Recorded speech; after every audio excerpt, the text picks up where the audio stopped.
Turning your Bibles to John 19, verses 31 through 42, a text that we looked at in some detail last week. And what we recognized is that there are two great aims of the Apostle John and what he records in verses 31 through 42. The first section is designed to demonstrate that Jesus was truly dead. He was definitely, clearly, truly dead. The second half of the passage is meant to demonstrate that Jesus was securely buried. And the point of the two passages together is to close the door to any kind of alternate explanation for why the tomb was empty. All of that is a way of preparation for chapter 20, where John presents the resurrection from the dead.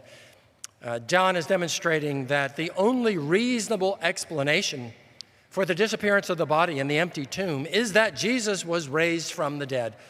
These other alternatives, such as his body was stolen or that it was disposed of by the authorities and cremated, and that's the explanation, don't fit with the realities on the ground at the time of Jesus' death. So that's the main point of verses 31 through 42. But there is a subplot that I don't want us to miss, and that we'll spend some time on this morning. And the subplot has to do with Joseph of Arimathea and Nicodemus.